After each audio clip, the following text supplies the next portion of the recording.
ମାନେ ଆଜି ଆମେ ଦେଖିବା ଆମର ଅଣୁଜୀବ ଓ ଉପକାରୀ ଅପକାରୀ ବିଷୟରେ ଆମର ଅଷ୍ଟମ ଶ୍ରେଣୀ ବିଜ୍ଞାନର ଦ୍ୱିତୀୟ ଚାପ୍ଟର ତାର ଆମର ଅଭ୍ୟାସ ଯୋଉ ବହିରେ ଯୋଉ ପ୍ରଶ୍ନ ଉତ୍ତର ଦେଇଛି ତାକୁ ଦେଖିବା। ତାହେଲେ 1 ନମ୍ବର ପିଲାମାନେ ଅଣୁଜୀବ ମାନଙ୍କୁ ଆମେ ଡ୍ୟାସ୍ ସହାୟତାରେ ଦେଖିପାରୁ। ଆକୁ ଆମେ କାହା ଦ୍ୱାରା ଦେଖିପାରୁ? ଅଣୁବୀକ୍ଷଣ ଯନ୍ତ୍ର ଦ୍ୱାରା। ତାପରେ ଖରେ ଦେଇଛି ମାଟିର ଉର୍ବରତା ବୃଦ୍ଧି ପାଇଁ ନୀଳହରିତ ଶୈବାଳ ବାୟୁମଣ୍ଡଳକୁ ସିଧାସଳଖ ଡ୍ୟାସ୍ ବିବନ୍ଦନ କରିଥାନ୍ତି। ସେ ହେଲା ଆମର ଯବକ୍ଷାରଜାନ ବିବନ୍ଦନ କରିଥାନ୍ତି। ତାପରେ ପିଲାମାନେ ଆମକୁ ଦେଇଛି ସୁରାସାର ଡ୍ୟାସ୍ ସହାୟତାରେ ପ୍ରସ୍ତୁତ ହୋଇଥାଏ। ସୁରାସାର ଇଷ୍ଟ ସହାୟତାରେ ପ୍ରସ୍ତୁତ ହୋଇଥାଏ। ହଇଜା ଡ୍ୟାସ୍ ଦ୍ୱାରା ସୃଷ୍ଟି ହୁଏ। ହଇଜା ଆମର କାହା ଦ୍ୱାରା? ବୀଜାଣୁ ଦ୍ୱାରା ସୃଷ୍ଟି ହୁଏ। ହେଲା ଆମର ଘ ହେଲା ବୀଜାଣୁ। ତାପରେ ପିଲାମାନେ ଆମେ 2 ନମ୍ବର ଯିବା। କ'ଣ ପ୍ରସ୍ତୁତ କରିବା ପାଇଁ ଇଷ୍ଟ ଦରକାର ହୋଇଥାଏ? ତାହେଲେ ପିଲାମାନେ କହିଲ କ'ଣ ଇଏ ଆମେ ଏବେ ହିଁ ଦେଖିଲେ ଏଇଟା ଆମର ସୁରାସାର ପ୍ରସ୍ତୁତ କରିବା ପାଇଁ ଇଷ୍ଟ ଦରକାର ହୁଏ। ତାପରେ ଖରେ ଦେଇଛି ନିମ୍ନ ପ୍ରଦତ୍ତ ମଧ୍ୟରୁ କେଉଁଟି ଜୀବଗ୍ନ? ହେଲା ଷ୍ଟ୍ରେପ୍ଟୋମାଇସିନ୍। ତାପରେ ପିଲାମାନେ ଆମକୁ ଗରେ ଦେଇଛି କିଏ ମ୍ୟାଲେରିଆ ଜ୍ୱର ଉପଜୁଥିବା ଆଦି ପ୍ରାଣୀର ବାହକ? ମ୍ୟାଲେରିଆ ଜ୍ୱର ଆମର ମାଇ ଏନୋଫିଲିସ୍ ମଶା, ଆଉ ମାଇ ଏଡିସ୍ ମଶା ହେଉଛି ଆମର ଡେଙ୍ଗୁ। ତାପରେ ଘରେ କିଏ ସଂକ୍ରାମକ ରୋଗର ସବୁଠାରୁ ସାଧାରଣ ବାହକ? ସେ ହେଲା ଆମର ମାଛି।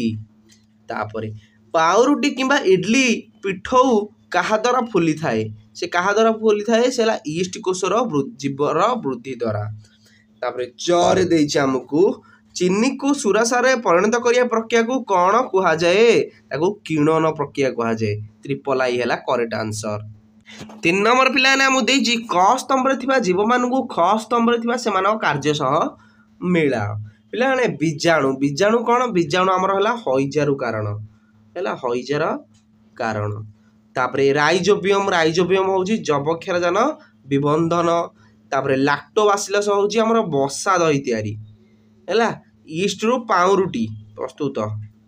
ତାପରେ ଆଦି ପ୍ରାଣୀ ହେଉଛି ମ୍ୟାଲେରିଆ ଜ୍ୱର, ଆଉ ଭୂତାଣୁ ହେଉଛି ଏଡ୍ସର କାରଣ। ବୁଝିହେଲା।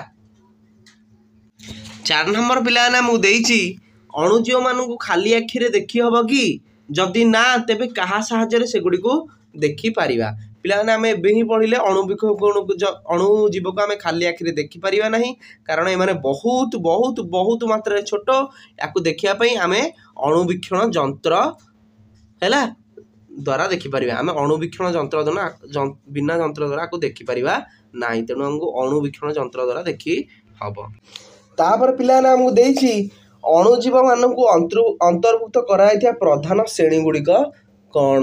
ପିଲାମାନେ ଆମେ କ'ଣ ଅଣୁଜୀବ ମାନେ ଯାହାକୁ ଦେଖିପାରିବେନି, ଆମ କବକ, ଆଦି ପ୍ରାଣୀ, ବୀଜାଣୁ, ଶୈବାଳ ଏସବୁ ହେଉଛନ୍ତି ଅଣୁଜୀବ।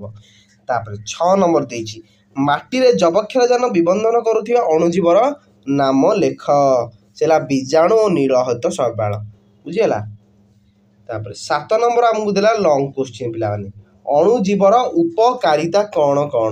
ଆମେ ଲେଖିବା। ତାହେଲେ ଲାକ୍ଟୋବାସିଲସ ନାମକ ବୀଜାଣୁରୁ ଆମେ କ୍ଷୀରରୁ ଦହିରେ ପରିଣତ କରେ। ଇଷ୍ଟ ଦ୍ୱାରା ଆମେ କ'ଣ କରିବା? ଶର୍କରାରୁ କିଣନ ପ୍ରକ୍ରିୟାରେ ସୁରାସାର ପ୍ରସ୍ତୁତ କଲେ। ତାହେଲେ ବୀଜାଣୁ କବକ ମାନଙ୍କୁ ବ୍ୟବହାର କରି ଆଣ୍ଟିବାୟୋଟିକ୍ ପ୍ରସ୍ତୁତ କରାଯାଉଛି।